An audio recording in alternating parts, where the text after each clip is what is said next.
जब दुर्वासा ऋषि जाने लगे, राधा रानी को वरदान दिया, हे राधे, तुम्हारे हाथ का बना हुआ जो व्यक्ति अन्न प्रसाद पाएगा ना, वो अजर अमर हो जाएगा। अब नंद ग्राम में जसोदा मैया रहती है, नंद बाबा रहते हैं, कृष्ण और बलराम रहते हैं। अब जसोदा मैया विचार कर रही है, काश राधा रानी मेरे भवन में आवे और मेरे लाला के लिए रसोई बनावे, तो मेरा लाला भी कहा जाएगा, अजर अमर रह जाएगा। तो hello guys, Radhe Radhe, welcome to my new vlog. आज मैं आ गया हूँ मथुरा के परली पार, जो कि ये है दुर्वासा ऋषि टेम्पल। तो यहाँ पे यानी 23 तारीख को लगने वाला है। आज मैं 22 तारीख को आया हूँ, 23 तारीख को लगने वाला है बहुत बड़ा मेला। तो आप सामने देख रहे हो, सामने है टेम्पल और काफ़ी पुराना टेम्पल है मथुरा का। मैं आके आपको हिस्ट्री बताता हूँ, ऊपर चल के पंडित जी से बात करते हैं गाइस। राधे राधे। तो गाइस अभी मैं आपको कराने वाला हूँ बहुत ही प्यारे दर्शन। देखिए यहाँ से ही आपको हो जाएंगे, क्योंकि इस टाइम पे दोपहर का टाइम है। इतने देखिए सामने दर्शन हो रहे हैं इतने प्यारे प्रभु के। सामने महाराज जी बैठे हुए हैं, कथा कर रहे हैं। अभी इनसे बता भैया चैनल है ना आपका, देखो यहाँ पर आप लोग आए हो, ये कृष्ण के गुरु, यहाँ पर आप लोग बैठ जाओ। देखो ऐसा कथा यहाँ सबको बड़े चैनल पर दे देंगे, सबको लेना। बोलो महाराज की। देखो यहाँ पर आप लोग आए हो, ये कृष्ण के गुरु दुर्वास। आप बातचीत मत करो, थोड़ा शांति से मंदिर में शांति बनाओ। तो यहाँ पर आप लोग आए हो, ये कृष्ण के गुरु दुर्वासा ऋषि की तपस्या स्थली है। यहीं पर दुर्वासा ऋषि ने ना 4 युग में तपस्या किया, सतयुग में, त्रेता युग में, द्वापर युग में और कली युग में। दुर्वासा ऋषि के बहुत प्रसंग है। यहाँ का जो मेन कथा, जो माह के महीने में जो बसंत पंचमी आती है ना, बसंत पंचमी के दिन ही वृंदावन से लाखों लाखों गोपियां दुर्वासा ऋषि का दर्शन करने के लिए आ रही हैं। और उनके सर पर ना बड़े बड़े पकवानों के थाल थे।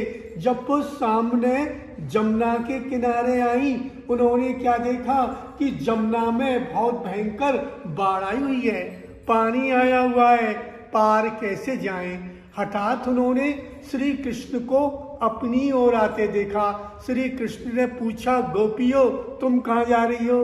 गोपियों ने उत्तर दिया, तुम्हारे गुरु जो दुर्वासा ऋषि है कि नहीं, हम लोग उनको दर्शन करने जा रही हैं, उनको भोजन कराएंगी और उनसे मुंह मांगा उनसे वरदान प्राप्त करेंगी। हम लोग कैसे जाएं?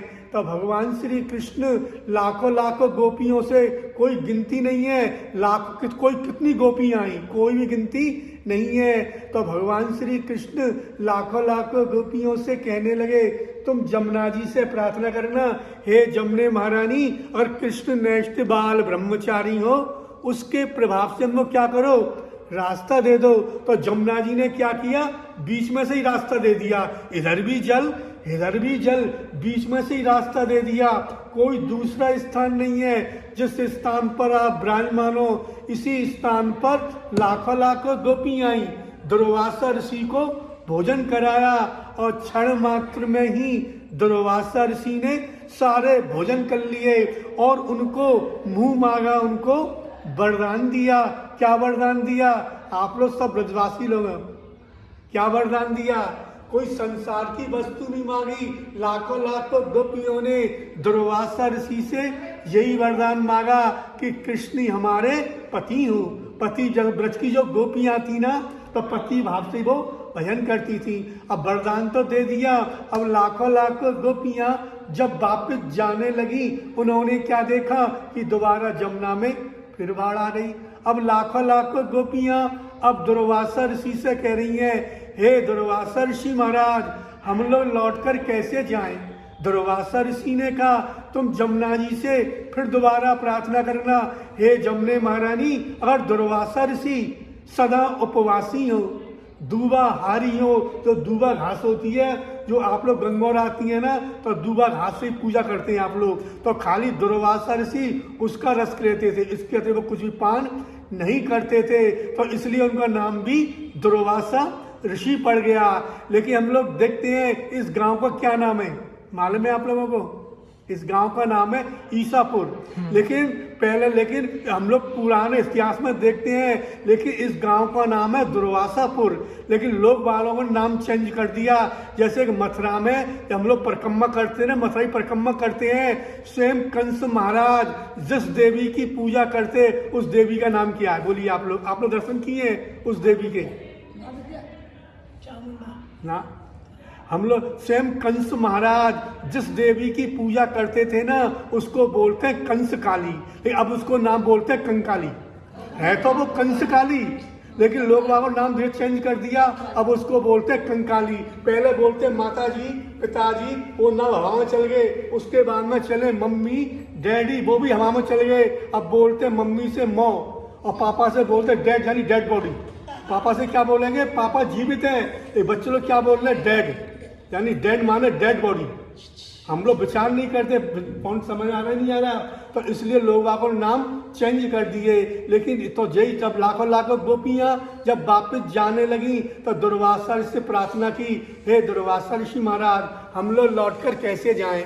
दुर्वासा ऋषि ने कहा, तुम जमुना जी से फिर दोबारा प्रार्थना करना, हे जमुने महारानी, अगर दुर्वासा ऋषि सदा उपवासी हो, दुआहारी हो, उसके प्रभाव से हमको रास्ता दे दो। तो जमुना जी ने रास्ता दे दिया।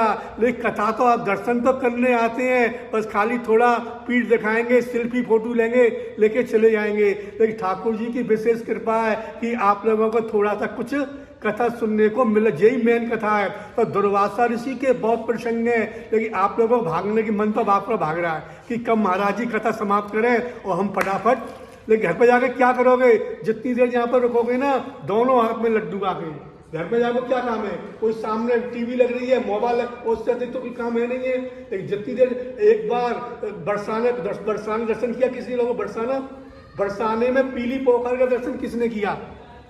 आपने किया? अच्छा देखिए, पीली पोखर नाम क्यों पड़ा, क्या कारण था? एक बार दुर्वासा ऋषि ना बरसाने में गए, और बरसाने में जो राधा जी के पिताजी का क्या नाम था? विश्वभानु महाराज। तो विश्वभानु महाराज ने अपनी बेटी, अपनी लाली राधा रानी से कहा, बेटी ये दुर्वासा ऋषि आए हैं, तुम इनकी सेवा करना। फिर राधा रानी ने दुर्वासा ऋषि की बड़े प्रेम प्रीति से सेवा की, और सेवा करके जब दुर्वासा ऋषि जाने लगे, राधा रानी को वरदान दिया, हे राधे, तुम्हारे हाथ का बना हुआ जो व्यक्ति अन्न प्रसाद पाएगा ना, वो अजर अमर हो जाएगा। अब नंद ग्राम में जसोदा मैया रहती है, नंद बाबा रहते हैं, कृष्ण और बलराम रहते हैं। अब जसोदा मैया विचार कर रही है, काश राधा रानी मेरे भवन में आवे और मेरे लाला के लिए रसोई बनावे, तो मेरा लाला भी कहा जाएगा, अजर अमर रह जाएगा। तो राधा रानी की कितनी सखियां थी मालूम है किसी को? 8 सखी। नाम मालूम है किसी को? ललिता, बोलिए बोलिए। ललिता सखी, विशाखा सखी, चित्रा सखी, चंपकलता, इंदुलेखा, तुंग विद्या, रंग देवी और सुदेवी। जब हमको हमारी किससे क्या रिश्तेदारी है, जब उनका नाम ही पता नहीं चलेगा, तो फिर हमको पता कैसे चलेगा ठाकुर जी से हमारा क्या संबंध है आके। अच्छा, फिर राधा रानी अपनी 8 सखियों के साथ में वो नंद भवन जाती, ठाकुर जी के लिए रसोई बनाती। तो एक बार जसोदा मैया के हृदय में ऐसी भावना उत्पन्न रह रही है, काश राधा रानी मेरे घर की बहू बन जाती तो कितना आनंद होता। तो जसोदा मैया ने आनंद में भर के राधा रानी के दोनों पीले हाथ में जाके देखना, पीली पोखरी बोलते हैं उसको, प्रिया कुंड भी बोलते हैं। तो जय दुर्वासा तपस्या स्थली, कलयुग का महामंत्र, सतयुग का धर्म तपस्या करना, त्रेता युग का धर्म यज्ञ करना, द्वापर युग का धर्म अर्चन करना, और कल युग का एकमात्र धर्म हरे नाम हरे नाम वो केवलम, कलौ नास्ति गतिरंता। कल युग में राधा कृष्ण का जुगल मंत्र हरे कृष्ण कृष्ण कृष्ण हरे हरे, हरे राम राम राम हरे हरे। स्वयं चेतन महापुरुष ने यही शिक्षा दिया है कि बोलो कृष्ण, भजो कृष्ण और करो कृष्ण शिक्षा, और प्रभु की आज्ञा मांगी यही भिक्षा। बोलो गिरिराज महाराज की जय, जय श्री राम। कथा सुनना चाहिए। तो गाइस आपने पूरी कथा सुन ली होगी दुर्वासा ऋषि की। तो ये पूरी कथा थी यहाँ पे। हमें घर से सोच के आया था कि कोई मेरे को मिल जाए जो पूरी कथा सुना दे, और मेरा हमेशा ऐसे ही रहता है कि मेरे को पता नहीं होता है, मैं वही डिटेल लेता हूँ जो मेरे को एक्यूरेट मिलती है। तो अभी महाराज जी ने पूरी कथा सुना दी आपको। राधे राधे। और इस ब्लॉग को करते हैं यहीं पे एंड।